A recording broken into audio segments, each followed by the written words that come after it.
Estimados participantes, bienvenidos a una sesión más del curso de especialización en responsabilidad médica organizado por B-Lawyer y acreditado por el Ilustre Colegio de Abogados de Sullana.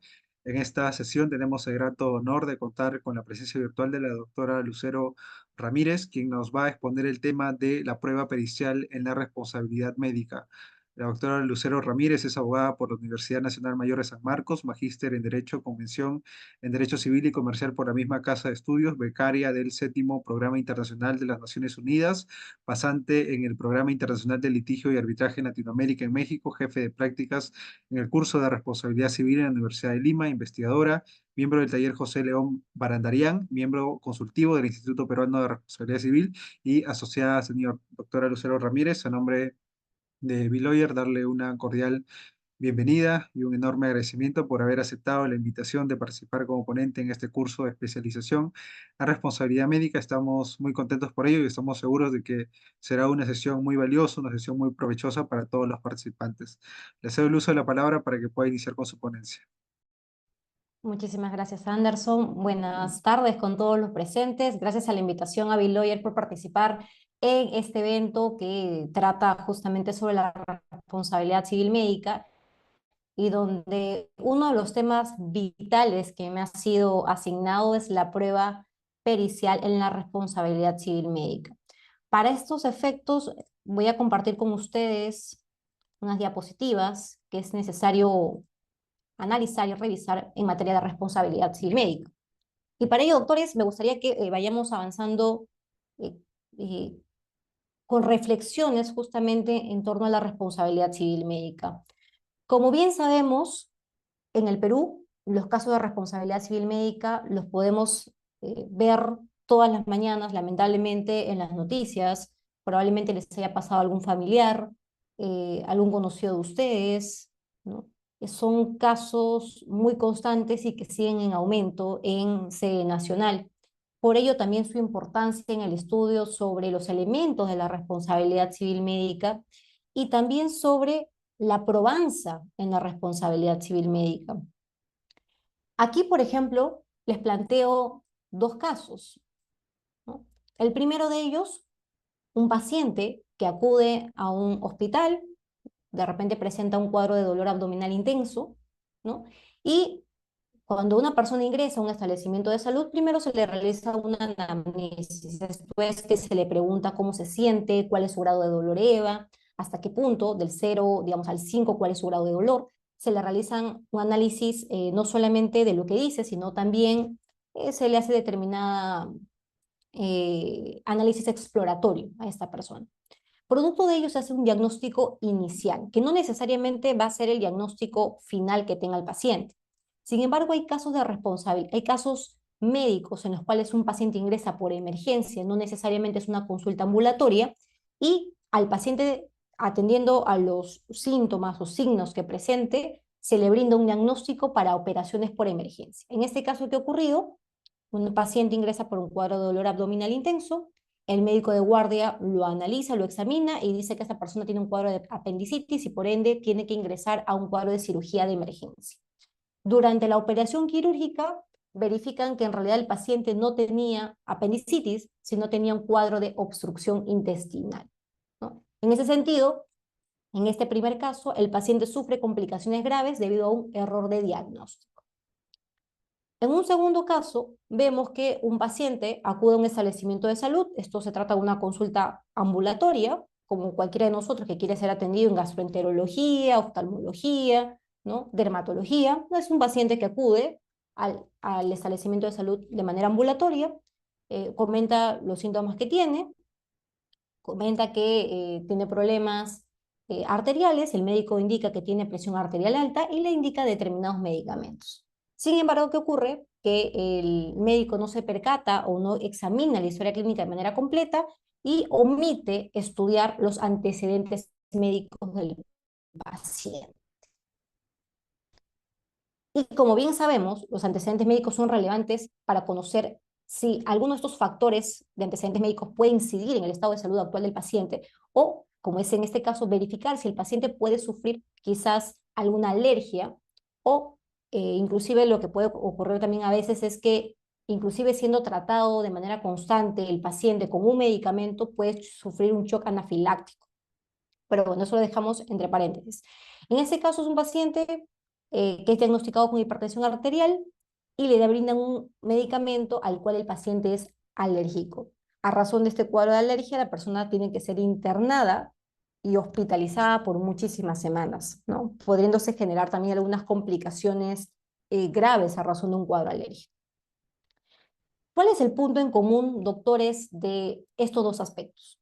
Que en ambos casos exista una probable mala praxis, ¿no? Entendida esta no solamente como eh, una intervención quirúrgica equivocada, sino que también puede iniciarse por la etapa de un error en el diagnóstico, un error en el tratamiento de medicamentos, una errada intervención quirúrgica, medicamentos que quizás han sido otorgados que no se correspondían con el estado de salud del paciente y demás. Muchos de estos casos, doctores, llegan a sede judicial a través de una demanda de indemnización por responsabilidad civil médica y como bien sabemos, y también hay que ser aterrizar en la realidad peruana, muchos de estos casos de responsabilidad civil médica pueden llevar años en el Poder Judicial, ¿no? Pueden ser 5, 6, 7, 10, 15 años en el Poder Judicial para ser analizados. Es importante tener en consideración, doctores, que si bien es cierto que tenemos el Poder Judicial, también existe hoy por hoy una institución encargada de las especialidades médicas, que es el SECONAR. El SECONAR es un centro de conciliación y arbitraje de su salud en el cual las partes pueden acudir a este centro, que es un arbitraje institucional, a efectos de que se examinen la controversia a través de la revisión de medios de prueba y se siga el proceso en sede arbitral, a diferencia de lo que se llevaría en el Poder Judicial y que se estimaría que ese proceso arbitral debería demorar menos años en comparación con el Poder Judicial. Al ser un arbitraje, tiene reglas de la propia institución del SECONAR, también tienen sus pasos que se tienen que analizar, como por ejemplo la fecha en la que se interpone la demanda, la contestación de demanda, su audiencia única, ¿no? Y también la etapa probatoria. Entonces, en estos dos aspectos, doctores, independientemente del lugar o instancia en el que nos encontremos, para poder nosotros verificar que estamos ante un caso de responsabilidad civil médica, muchas veces, doctores, no va a bastar con la mera alegación del paciente como afectado o de los familiares, ¿no? Como daño reflejo, sino que se va a necesitar probanza para poder acreditar las lesiones y los daños ocasionados. Recordemos, doctores, que en la responsabilidad civil médica, si bien es cierto que por regla general se puede decir que debe ser instaurada en un proceso judicial de indemnización por responsabilidad civil por inejecución de las obligaciones, esto es responsabilidad civil contractual, allí es donde debe ser entablado el proceso, también existen casos donde la responsabilidad civil médica se ventila ante los juzgados por responsabilidad civil extracontractual, ¿no? Haciendo aplicación del artículo 1969 del Código Civil.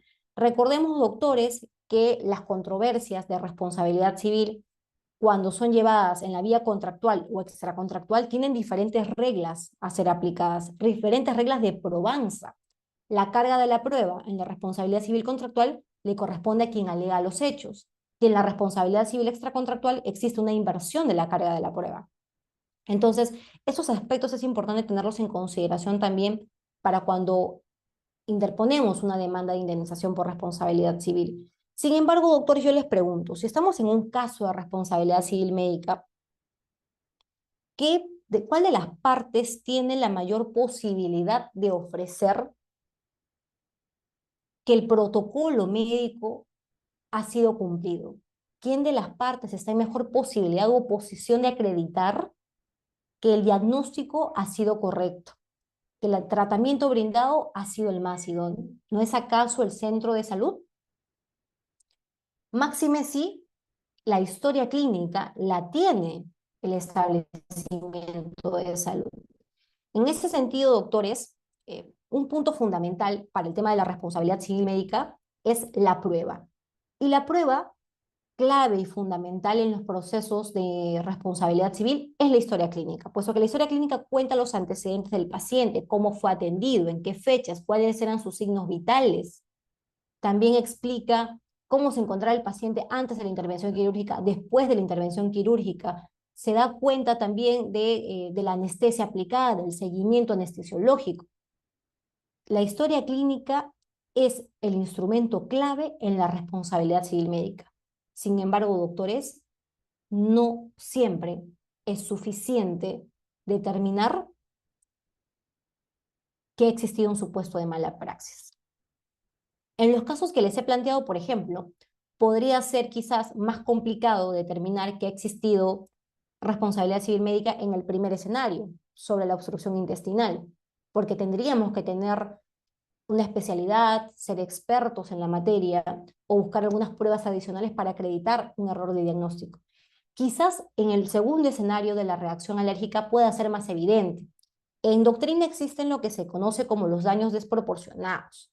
Esto es que de repente una persona ingresa a un establecimiento de salud, ingresa en un estado de salud bien, caminando, signos estables, y luego sale del establecimiento de salud sin una pierna.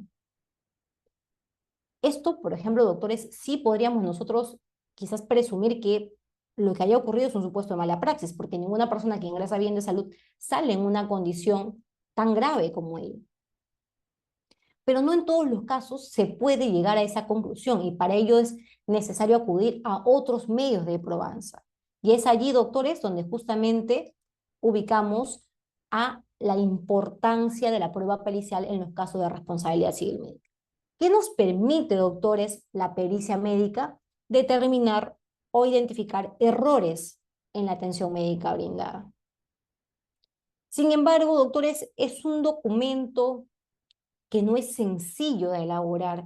Es un documento que puede ser elaborado con muchos meses por parte de los expertos en la materia, pero resulta fundamental para la probanza de los errores de diagnósticos, de los tratamientos indebidos, y que en muchas de las ocasiones se convierte en la prueba fundamental para nuestros jueces o los árbitros a efectos de tomar una decisión. Pero ojo, doctores, el hecho de que una pericia indique, una pericia de parte indique que ha existido un supuesto de mala praxis o es de lo que se desprenda de esa pericia, no significa que esto necesariamente haya ocurrido. Ahora vamos a ver a qué hago referencia. Punto importante, doctores. La pericia médica tiene objetivos específicos. Primero, la búsqueda de la verdad, porque nosotros entendemos que el que está elaborando la pericia médica es un experto que si bien es cierto que puede ser de oficio o de parte, es un experto que debería ser imparcial, por lo menos es a lo que se aspira, y que debe buscar la verdad, o sea, qué es específicamente lo que ocurrió, sin que una de las partes le diga exactamente lo que ocurrió, porque esto se debería desprender de la historia clínica. Búsqueda de la verdad, primer objetivo fundamental de la pericia médica. Segundo objetivo fundamental, la evaluación objetiva y experta. Aquí no se analiza, digamos, si el paciente se sentía triste, si ha existido un cuadro de daño moral, porque eso le compete, doctores, a los jueces. El juez o el árbitro es el que va a determinar si ha existido daños según los conceptos de la responsabilidad civil. Pero al perito le corresponde evaluar objetivamente cuándo ocurrió el diagnóstico, posteriormente qué diagnóstico se le brindó, cuál fue el tratamiento que se le brindó, qué operación o qué intervención se le practicó y si esa intervención fue la más idónea para el estado de salud del paciente. Tiene que ser una evaluación objetiva y experta. Cuando hacemos mención a las características de experta, es que quien elabora la pericia médica tiene que tener la especialidad y ser un médico competente para la labor que se le ha encomendado. No podríamos sostener inclusive que un perito que se encarga de neurología, digamos, puede emitir un informe de experto de un cuadro de una infección abdominal. Es cierto que todos los médicos hacen estudios generales, pero también es cierto, no es menos cierto, que cada médico tiene una especialidad registrada. Entonces, si se va a requerir una pericia médica, tenemos que verificar que el perito que elabore esa pericia cuente con la especialidad para emitir una evaluación objetiva y experta. Asimismo, este peritaje lo que va a permitir identificar son las causas y las lesiones médicas. Ojo, hago referencia al término de lesiones médicas porque nuevamente los términos de daño moral, daño a la persona, que si bien es cierto son debatidos en sede nacional, son categorías jurídicas que le competen a los órganos jurisdiccionales. Es la autoridad judicial la que va a poder determinar, o arbitral, la que va a poder determinar si es que se han ocasionado daños y perjuicios, debiendo entonces el perito limitarse a una evaluación objetiva y experta de los antecedentes y respuestas brindados por el personal médico. Estamos haciendo mención entonces, doctores, que el peritaje tiene esas finalidades, pero el sujeto que elabora este peritaje es un perito. Un perito, doctores, es un experto, un técnico, un conocedor, una persona competente en la materia, es un experto o entendido en algo. Nótese el énfasis que se realiza respecto al término experto. No estamos haciendo mención a una persona que ha terminado, digamos, la carrera y que, digamos, una persona de medicina termina la carrera de medicina y ya necesariamente es un experto. No, doctores, como les comentaba, para determinados peritajes se necesita médicos que hayan realizado especializaciones adicionales, e inclusive cuando se hacen los peritajes, en las hojas iniciales se hace una presentación del perito. Y en esa presentación del perito, el perito debe especificar qué estudió, dónde estudió, cuántos años estudió, qué cursos de especialización ha llevado, si tiene maestría, si tiene algunos cursos complementarios que permitan justamente acreditar su expertise, puesto que todo ello coadyuva a que el juez de la causa tenga mayor convicción respecto de que la prueba que se está presentando es una prueba que alcanza algún estándar mayor o que resulta idónea para la probanza de los daños, ¿no? Tengas en cuenta también, doctores, que el Código Procesal Civil señala que el perito es un órgano de auxilio judicial, un órgano de auxilio judicial. Cuando hace referencia a ello respecto del perito en el Código Procesal Civil, se está haciendo referencia a los peritos que se inician a través de las pruebas de oficio, por ejemplo, los peritos judiciales. Ellos son órganos de auxilio judicial. ¿Quién es entonces, doctores, el perito médico? El perito médico, según la doctrina, ¿no?, es una persona que tiene conocimientos científicos, técnicos o prácticos que informa, asesora bajo juramento al tribunal sobre los hechos vinculados con el proceso cuando se relacionan con su saber y con su experiencia. Asimismo, este perito, doctores, tiene que efectuar declaraciones. Cuando ustedes van a ver este informe que se realiza por parte de los peritos, lo que realiza propiamente un perito es especificar primero, en muchos de los casos va a tener que transcribir como una suerte de antecedentes lo que ha identificado en la historia clínica, pero luego va a tener que efectuar un análisis de razonamiento lógico, deductivo, especificar y compararlo con guías de práctica clínica, con protocolos médicos nacionales, internacionales, de ser el caso, comparar también estadísticas de que de repente un medicamento ha sido empleado, pero no es el más idóneo, porque a la actualidad, de repente el protocolo ya ha indicado que existe un medicamento con mayor eficacia para la operación quirúrgica brindada. Todos estos aspectos, doctores, tienen que estar consignados en el informe, porque el perito médico es un perito que investiga, que analiza, que razona.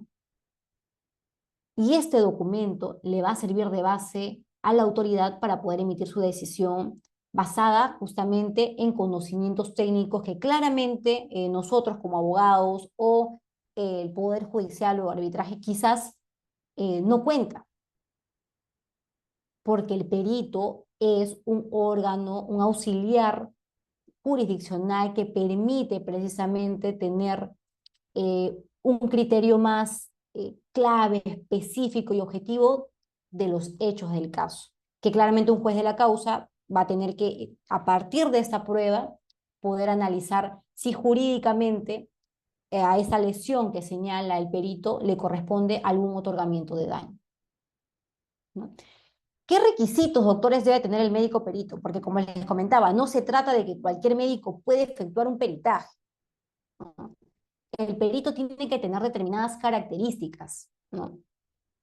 Aquí se señala que, por ejemplo, ojo, y esto lo he tenido que resaltar porque es importante que tengamos en consideración, porque siempre tenemos el mito de que porque se cuenta con una pericia en el expediente de parte, entonces si mi pericia de parte indica que ha existido un supuesto de mala praxis, entonces yo ya tengo el caso ganado. Y esto no es necesariamente es verdad, ¿no? Aquí se dice, ¿no? Sin intentar magnificar la labor del perito y sabiendo que es un error considerar a los peritos como jueces de hecho. Sus declaraciones solamente constituyen medios de prueba y son los jueces los que deciden según se les informa. Como les decía, recuerden, doctores, que cuando se analiza y se emite una sentencia, no se puede solamente considerar una prueba por superior o por encima de otras pruebas, ¿no? Como si se tratara de una prueba tasada. No, doctores. Las pruebas tienen que analizarse de manera conjunta. La valoración de los medios de prueba tiene que responder a la unidad probatoria. Es decir, que se tienen que analizar los medios de prueba del demandante, los medios de prueba del demandado, y si hubiesen de oficio, para que todos estos de manera integral sean analizados y se emita una decisión. Los requisitos entonces, doctores, que tiene que tener un perito médico son principalmente los siguientes. Tiene que tener condiciones naturales de imparcialidad y objetividad. Recuerden, el perito, por más que sea de parte, eh, no debería señalar que aquellos argumentos planteados por la parte demandante como relato de hechos sean los que consten en el peritaje. Aquí me permito hacer un breve paréntesis porque considero que es importante tenerlo en consideración. Cuando se presentan, doctores, por ejemplo, estos informes psicológicos que permiten acreditar las pruebas de los daños morales para decir que una persona se siente mal de salud, que ha llegado a estados de depresión grave y demás, muchos de estos informes psicológicos, doctores, no cumplen requisitos ni de forma ni de fondo, ¿no? De forma porque se tienen que plantear qué metodología ha sido empleada, cuáles han sido los antecedentes, cómo se describe al paciente al momento de la atención médica. Tiene que venir acompañado de documentos que sustenten y respalden lo dicho en el informe psicológico para luego recién colocar las conclusiones, que es el razonamiento que emplea el personal experto o especializado. Sin embargo, muchos de los informes psicológicos solo tienen una suerte de relato de hechos. En la primera parte dicen, ¿no? La persona acudió porque manifiesta sentirse mal de salud, que manifiesta sentirse con depresión, que tiene cuadros de ansiedad, ¿no? Y luego, doctores, en algunos de los casos no se dice ni qué metodología ha sido empleada, ¿no? En otros casos se dice la metodología empleada, pero la metodología empleada puede no resultar idónea para lo que se busca. De repente el caso que les estoy planteando es un informe psicológico, pero que en realidad necesitaba ser acompañado luego de un informe de psiquiatría, porque si estamos hablando de cuadros de depresión o ansiedad, ya son trastornos psicológicos que necesitan un experto en esa materia en específica, ¿no? El psicólogo podría orientar, pero ya atendiendo podría ser derivado a otra especialidad y no catalogar médicamente si no se tiene la especialidad de ello. En el informe psicológico también se puede indicar que se han utilizado determinadas pruebas, pero no acompañar las pruebas de esos exámenes que supuestamente han sido realizados. Y en otros de los casos que hemos podido advertir, muchos informes psicológicos no cuentan ni siquiera con el detalle de la metodología utilizada para efectuar estas funciones y solamente cuentan el relato de hechos expuestos por el paciente y luego la conclusión. Definitivamente, doctores, esto no coadyuva a que el juez de la causa pueda tener mayor certeza, ¿no? O siquiera la probanza del daño que se alega. ¿Qué hacer entonces, doctores, en estos casos? debemos verificar si nosotros somos parte demandante, que vamos a interponer la demanda y vamos a ofrecer las pruebas, que verifiquemos si el perito que va a elaborar el examen de la atención médica brindada para que determine si existen errores en la atención médica brindada, que sea una persona que tenga condiciones naturales, que tenga conocimientos médicos legales. ¿Por qué es importante, doctores? Porque el conocimiento médico le va a permitir identificar los errores de diagnóstico. Pero si cuenta con conocimiento médico y legal, esto también le va a permitir que la persona, cuando acuda a una audiencia de pruebas, que más adelante la vamos a señalar, sepa específicamente cómo expresarse, cómo manifestar aquello que se encuentra plasmado en el informe o en el dictamen, teniendo en consideración que a las personas a las que se dirigen no son especialistas en medicina. Y tener conocimientos médicos legales le permite justamente ser más reflexivo y más claro al momento de contestar las preguntas.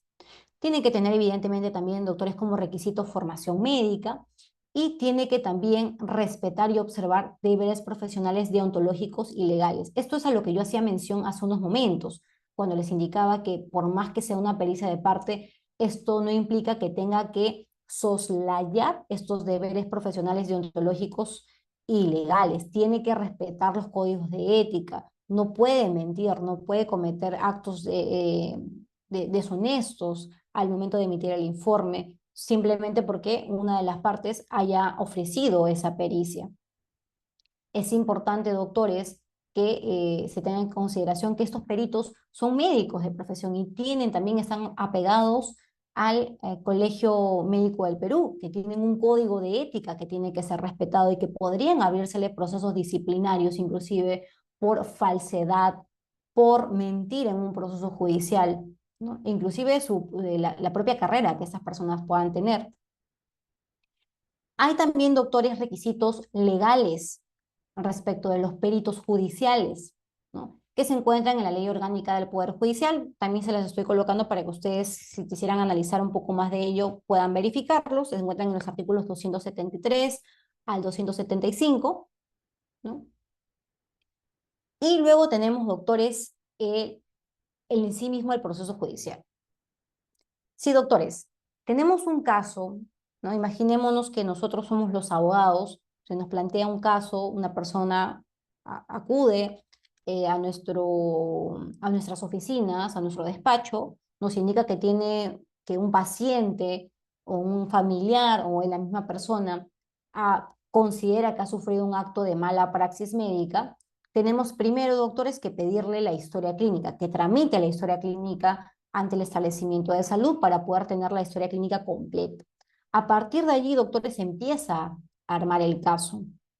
Se tiene que identificar cronológicamente cuál fue la atención, cuál fue la intervención médica brindada, y con ello, doctores, como les decía, no necesariamente va a ser suficiente como medios de prueba en un proceso de indemnización, sino que en muchos de los casos se va a requerir una pericia médica de un experto con conocimientos técnicos que analice la historia clínica. Entonces, recordemos, doctores, que el proceso judicial se rige según las reglas de la carga probatoria por el artículo 188, que señala que los medios de prueba tienen por finalidad acreditar lo expuesto por las partes, acreditar los puntos controvertidos para que se pueda a partir de ello fundamentar su decisión. La oportunidad, doctores, y esto también es importante, la oportunidad del ofrecimiento de los medios de pruebas es en la demanda y en la contestación de demanda. Si ustedes plantean presentar una pericia luego de vencido de estos plazos de demanda y contestación, esto no va a ser posible, porque el juez de la causa, o quizás las reglas arbitrales, dependiendo cuáles sean las reglas, eh, si se trata de un caso de un arbitraje institucional, las reglas van a ser similares a las planteadas en el CPC, que se agotan los medios de pruebas o la presentación con la demanda y la contestación, por lo cual va a ser imposible jurídicamente presentarlos de manera posterior porque calificarían como medios probatorios extemporáneos. Entonces, recordemos que para las interposiciones de la demanda tenemos 2 años por responsabilidad civil extracontractual y 10 años para responsabilidad civil contractual, ¿no? Tiempo que nos podría coadyuvar a poder tener una pericia sólida sobre el caso. La pericia, en este caso, doctores, es calificada como un medio probatorio típico, ¿no? Según el Código Procesal Civil, y la regla general para la carga de la prueba es el artículo 196, es decir, que quien alega los hechos tiene que acreditarlos. ¿Cómo lo acredito? A través de una pericia médica. Presento mi historia clínica, presento los informes médicos de los médicos tratantes, presento mi pericia médica de parte. Todo ello, doctores, va a tener que ser valorado de manera conjunta, a tal punto que si no se llega a presentar o para el juez los medios de prueba resultan insuficientes para acreditar los daños alegados, se podría aplicar inclusive el artículo 200 del Código Procesal Civil, que señala que si la parte no acredita con medios probatorios los hechos, estos se tendrán por no verdaderos y la demanda va a ser declarada infundada. Por ello, doctores, es fundamental presentar una pericia. Ahora bien, si bien es cierto, doctores, que el artículo 196 señala que la carga de la prueba le corresponde a quien alega los hechos, existen dos formas de incorporar una pericia médica a un expediente. Estas dos formas, doctores, son la designación de oficio y el ofrecimiento de parte. Eh, pero tienen etapas y momentos en las cuales puede ser presentado. El artículo 262 del Código Procesal Civil señala que la pericia médica, bueno, la pericia en general, sí procede, doctores, cuando se ofrezca como medio de prueba, cuando la apreciación de los hechos controvertidos requiere de conocimientos especiales de naturaleza científica, tecnológica, artística u otra análoga. Nos preguntamos, ¿la responsabilidad civil médica acaso no es compleja al tal punto de que sí se puede requerir obligatoriamente inclusive una pericia? La respuesta es evidente. Sí se necesita una pericia médica para los casos de responsabilidad civil médica en muchos de los casos. Existen también requisitos, doctores, que se tienen que cumplir según la normativa peruana para presentarlos. Y estos requisitos, doctores, del artículo 263 del CPC son pasados por altos en los procesos judiciales. Son pasados por altos. Se suelen ofrecer peritajes de parte e inclusive pericias de oficio, donde se indica que se ofrece, ¿no? O que se requiere que de oficio se elabore una pericia de oficio, pero no se precisa, doctores, qué médico lo debe elaborar, es decir, la especialidad del médico. No se precisa sobre qué puntos va a versar el dictamen y esto, doctores, lo que va a meritar o lo que va a generar como consecuencia es que cuando se ofrezca un peritaje en la demanda o en la contestación de demanda y no se cumplan los requisitos del 263, que el juzgado puede declararlos improcedentes. Entonces, es importante observar los requisitos del artículo 263 y cuando ofrezcamos ello en la contestación de demanda o en la demanda, invoquemos el artículo 263 y disgreguemos estos postulados. Primero, se indica que al ofrecer la pericia se tiene que indicar con claridad y precisión los puntos sobre los cuales versará el dictamen. Es decir, allí se tiene que precisar el dictamen, va a permitir o revisar o analizar si ha existido un diagnóstico correcto de la intervención quirúrgica realizada el 15 de abril del 2024 a las horas tales, ¿no? O en el establecimiento de salud tal. La pericia médica también va a permitir identificar si ha existido un errado diagnóstico respecto de la transfusión de sangre, de fecha tal, de la primera intervención quirúrgica. Hay que ser sumamente claros con el tenor de lo que se va a ejecutar en la pericia médica. También se tiene que precisar, doctores, la profesión. Si yo indico que el peritaje va a ser elaborado por un médico, doctores, tampoco se está cumpliendo el artículo 263 del CPC, porque se tiene que especificar, doctores, la profesión. La profesión no solamente es un médico, sino yo tengo que especificar de qué especialidad es. Un médico especialista en gastroenterología oncológica, digamos, porque de repente se necesitan esas dos especialidades en conjunto.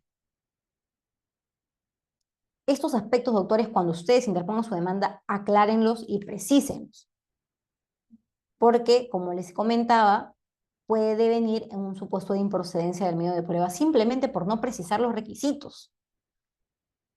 ¿Y por qué son importantes, doctores? Porque si el juez de la causa admite la pericia médica, tiene que emitir la resolución donde especifique sobre qué va a versar el dictamen.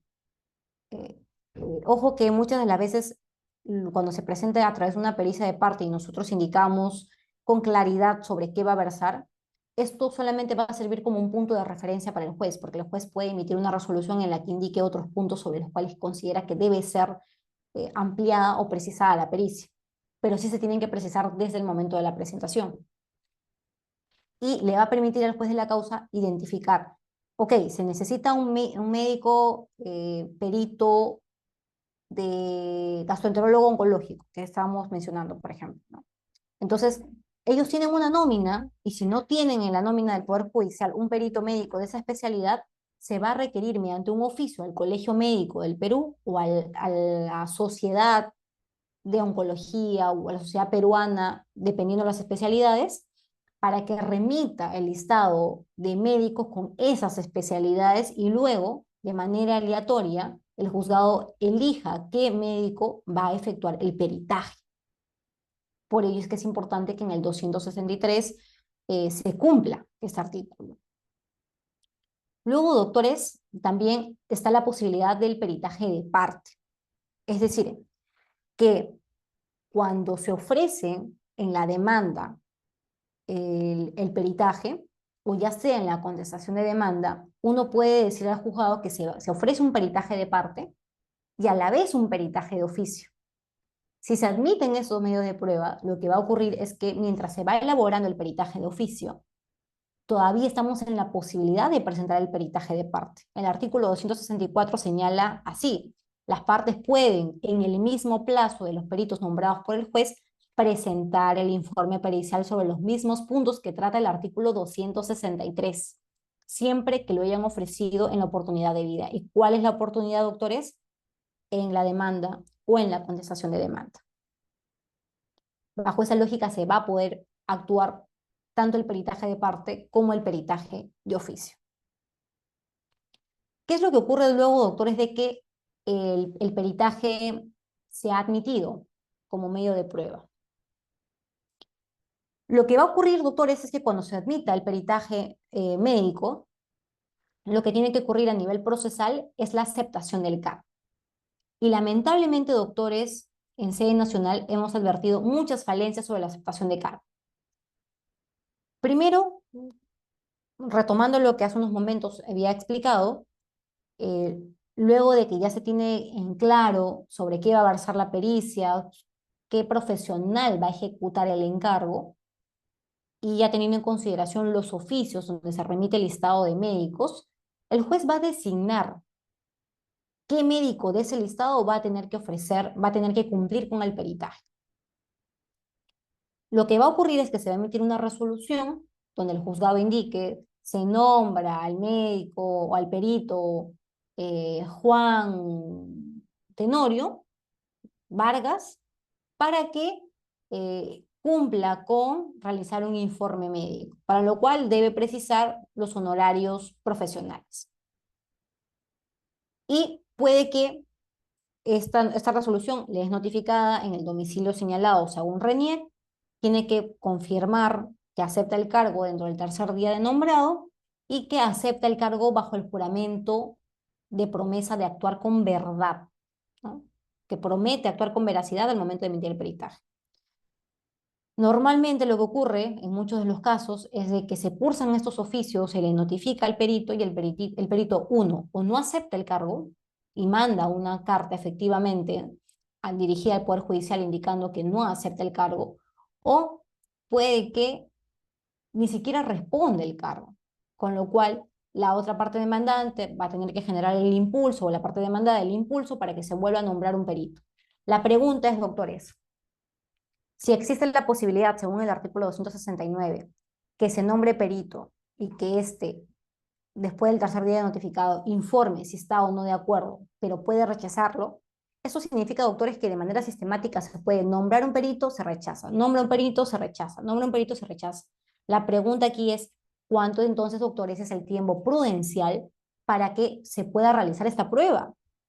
Doctores, existen muchos casos en sede nacional donde lamentablemente los peritos o no aceptan el cargo porque quizás no cuentan con la especialidad o simplemente no aceptan el cargo en algunos casos.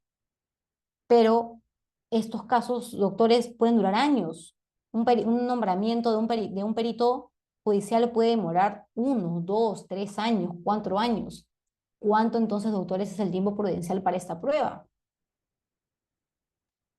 Uno podría decir, sí, que de repente un año, y si no, si transcurre el año y no se emite una pericia, entonces, ¿qué es lo que debe ocurrir? ¿Se prescinde entonces de esta prueba, doctores? Pero no habíamos partido de la premisa de que esa prueba es fundamental en muchos de los casos para los casos de responsabilidad civil médica. Y ustedes también saben, doctores, que justicia que tarda no es justicia. Entonces, allí, doctores, nos topamos con un tema delicado sobre qué actuaciones seguir a nivel de estrategia legal para que se pueda continuar con el proceso sin contravenirse ni vulnerarse el debido proceso de la parte que ofreció justamente el peritaje. Va a ser cuestión de análisis de caso por caso, donde los abogados tengan que determinar si solicitan que se prescinda de este medio de prueba por considerar que existen suficientes medios de prueba, o en muchos de los casos que se reitere de manera constante ese peritaje. Pero doctores, desde mi posición, en el caso de que no sea posible el ofrecimiento de una pericia por no aceptación del cargo y hayan transcurrido muchos años, considero que debería ser posible que el juzgado le otorgue la posibilidad a las partes, aun cuando no se haya presentado u ofrecido en la demanda o en la contestación, que se dé la posibilidad a las partes de presentar un peritaje de parte en un plazo que ellos señalen. Ahora, claro, también es posible que no todas las partes estén en la posibilidad de ofrecer un peritaje. Por ello, se va a tener que evaluar, doctores, caso por caso para ver cómo el juez de la causa considera viable resolver la controversia sin sustituir el deber y las obligaciones de cada una de las partes. Sin embargo, considero que como estrategia legal, esto sí podría ser una posibilidad que podría coadyuvar a la defensa del caso. Y como les indicaba, que se tenga una pericia de parte no necesariamente permite acreditar que han ocurrido o no los daños. Luego, doctores, tenemos el honorario del perito. El honorario del perito también es importante, doctores. Si estamos ante una prueba de oficio, el juez va a ser el que va a determinar el honorario del perito. El perito puede proponer cierto honorario, ¿no? 2 URP, 3 URP, 4 URP, 6, ¿no? Y determinar cuántos son sus honorarios para poder emitir el dictamen. Sin embargo, doctores, si es que el honorario tampoco no se ajusta a la labor encomendada al perito, el perito está en la posibilidad y está en su derecho de poder rechazar el encargo por considerar que la labor que va a efectuar no va a ser pagada de manera racional. Por eso es que, doctores, eh, en los casos de los peritajes de oficio, el pago que se efectúe y que va a tener que ser pagado de manera proporcional por las partes, tiene que ser un honorario que resulte razonable de cara al encargo.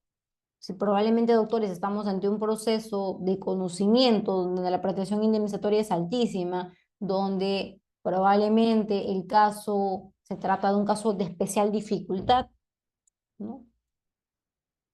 Se necesita de por sí ya un peritaje y que también el monto del honorario del perito se ha fijado de manera proporcional y razonable. Ahora bien, muchos doctores, cuando lo que ocurre también a nivel del Poder Judicial es que cuando se ofrece el peritaje, uno considera que ya obra el dictamen pericial ofrecido por el perito, ya lo presentó ante el juez de la causa, entonces allí ya será el juez el que resuelva. Y esto no es así, doctores. El dictamen pericial también puede ser observado y esto es uno de los aspectos que también es sumamente olvidado al momento de la estrategia procesal. Téngase en cuenta, doctores, que cuando se emite un dictamen pericial, al igual que cuando se emite una sentencia o alguna resolución, todas estas actuaciones tienen que estar debidamente motivadas. Los dictámenes tienen que venir acompañados también de los anexos que resulten relevantes. Si se analizó determinada parte de la historia clínica, uno de dos, o hacemos referencia específicamente a en qué parte de la pericia se encuentra, o si necesitamos acompañar medios de prueba por parte del dictamen, se tienen que acompañar. Porque, ojo, doctores, este documento que se emite, ¿no?, a nivel del Poder Judicial, este documento tiene que estar debidamente sustentado por el perito, especificado, se tienen que responder las preguntas del juzgado, se tienen que responder una por una, se tienen que responder, y cuando se presentan ante el Poder Judicial, pueden ser observados por las partes. El perito, doctores, no agota su labor solamente presentando el documento, sino que va a ser llamado a audiencia de pruebas. El perito tiene que asistir a la audiencia de pruebas, no va a bastar con que presente el documento. E inclusive, si el caso se trata de una especial dificultad, si el caso se trata de un caso sumamente complejo, como bien sabemos, las audiencias de prueba tienen etapas, tienen un orden cronológico de cómo se desarrolla la audiencia. Pero si el caso es tan complejo y el peritaje es tan delicado, puede inclusive el juzgador requerir una audiencia especial. Véanse la importancia del dictamen pericial médico. Puede requerir una audiencia especial, inclusive. El artículo 266 del CPC va a ser determinante al momento de analizar entonces el dictamen pericial, ¿no? Aquí se indica que pueden ser observados, ¿no? Al momento de la audiencia de pruebas, acude el perito, se presenta ante el juez le formula preguntas a razón de su peritaje y le dice primero, explica el peritaje que has desarrollado. El perito va a explicar cuál ha sido su labor, qué encontró, qué advirtió, ¿no?, cuál es su posición o conclusión, según las preguntas realizadas por el juzgado. Y si las partes tienen alguna pregunta, doctores, este es el momento para poder formular cualquier observación contra el dictamen pericial y tienen que dejar constancia en el acta de audiencia. La parte demandada ha formulado observación porque se ha indicado tal metodología, cuando tal metodología no se aplica para ese tipo de casos. O el perito ha señalado que el diagnóstico es en tal fecha cuando esa operación no se realizó en esa ocasión, sino se realizó en otra fecha y para otra intervención.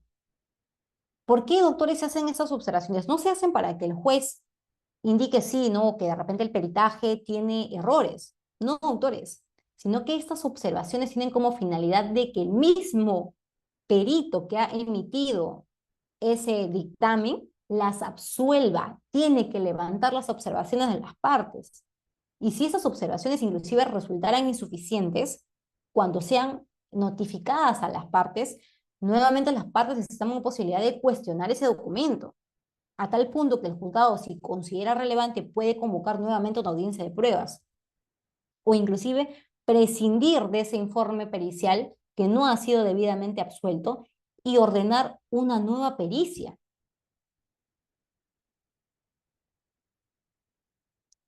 Entonces, doctores, el artículo 266 nos explica el trámite de las observaciones que se tienen que efectuar respecto de los dictámenes periciales, ¿no?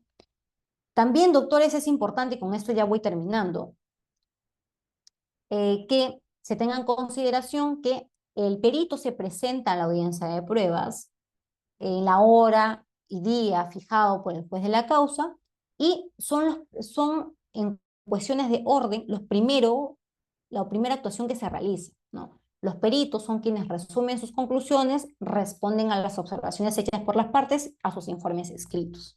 Durante la audiencia de pruebas, el perito médico tendrá que presentarse, explicar su posición, sus conclusiones, las observaciones hechas por las partes, porque cuando se van realizando esas observaciones, el perito las va absolviendo durante audiencia.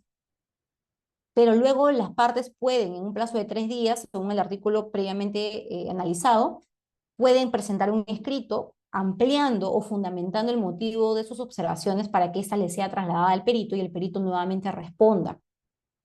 Y con ello recién se pueda tener la pericia médica completa. Doctores, La pericia médica resulta clave en los procesos de responsabilidad civil médica. Muchos de los casos, doctores, que pueden llegar inclusive ya estando próximos a emitirse sentencia y ya viéndose agotado las etapas del prueba, los jueces de la causa pueden advertir que necesitan de manera obligatoria contar con un peritaje médico y generar, ¿no?, la suspensión de, si es que se hubiesen puesto los autos en despacho para resolver, la suspensión de ello y pedir o señalar de oficio que se va a practicar un peritaje, porque los jueces consideran relevantes para poder emitir una decisión. Entonces, debemos ser muy cuidadosos, doctores, uno, con el ofrecimiento de los medios de prueba en los procesos judiciales o en los procesos arbitrales, verificar que cumplan los requisitos procesales para la presentación de estos medios de pruebas. Tercero, verificar que el perito que va a emitir el informe tenga los conocimientos técnicos y el expertise para que sea más idóneo para presentar y elaborar ese informe médico donde se indiquen los errores que habría advertido el perito. Doctores, esto es tan vital a tal punto de que si la otra parte advierte que el perito no tiene la especialidad médica que se necesita, el juez, si bien es cierto, la puede admitir, porque de repente no hay ningún supuesto de improcedencia de ese medio de prueba, que el juez considere que ese medio de prueba ha perdido eficacia o que no le permite alcanzar convicción precisamente por esos errores. Cuarto punto importante, el perito tiene que estar preparado para la absolución de preguntas en una audiencia de pruebas.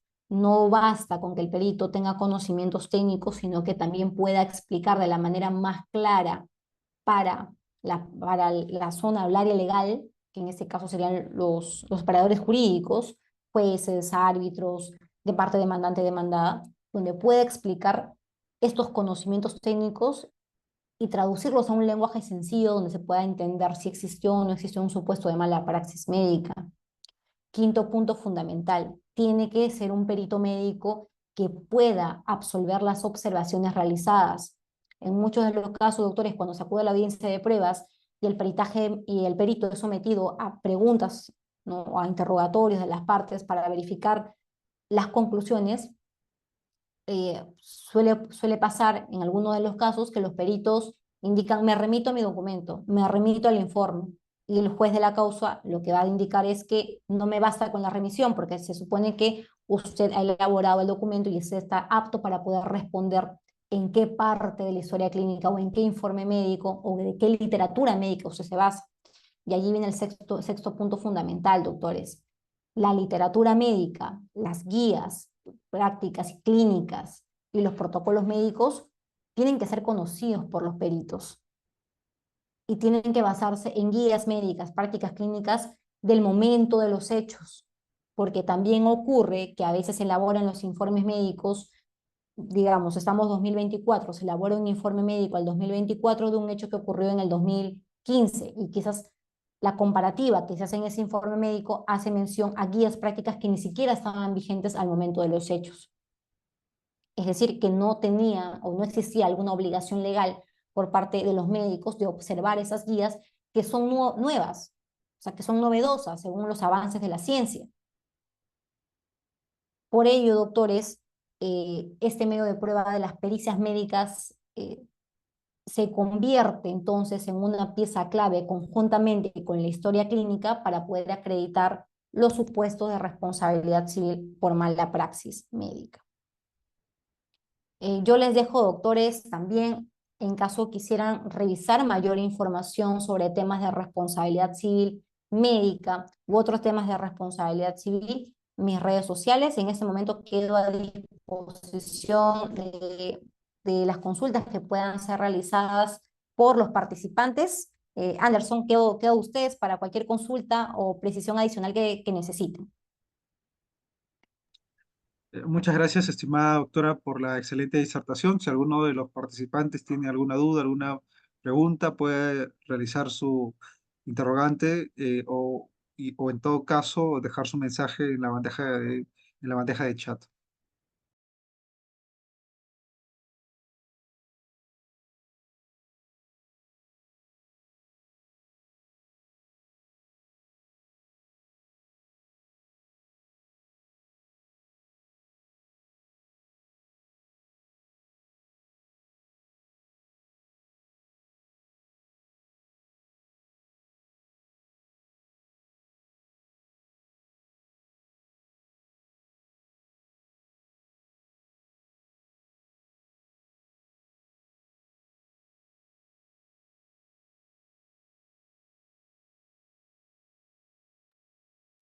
No hay ninguna pregunta, doctora.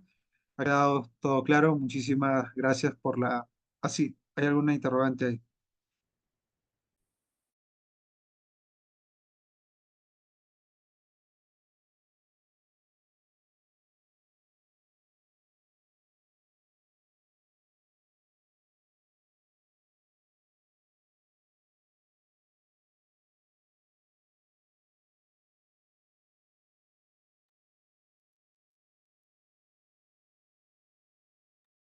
Hay una pregunta, doctora, de Orlando Quinteros que dice, buenas tardes, quería saber su opinión acerca del caso Ana Estrada.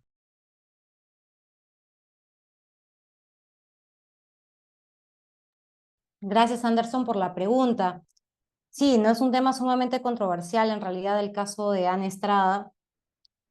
Por mi parte, como les decía, es un tema controversial, pero de mi posición yo creo que todos los pacientes tienen el derecho a la libre autodeterminación. Es decir, que los pacientes pueden decidir sobre su propio cuerpo, sobre qué decisiones médicas se toman respecto de uno, ¿no? Recuerden que el tratamiento médico, si bien es cierto que nosotros pensamos en el derecho a la vida como un derecho constitucional, también tenemos el derecho a la vida digna.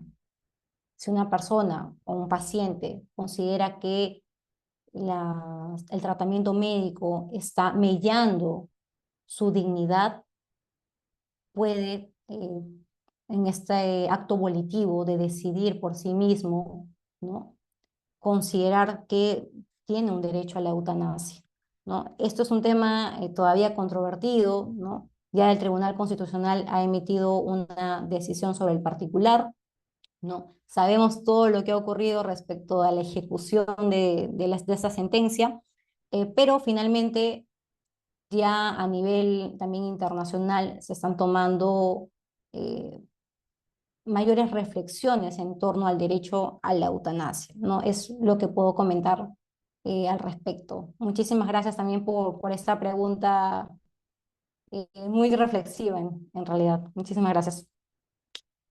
Sí, doctora, muchísimas gracias por haber respondido la pregunta del participante. Gracias por la excelente ponencia, por compartirnos su conocimiento, su tiempo.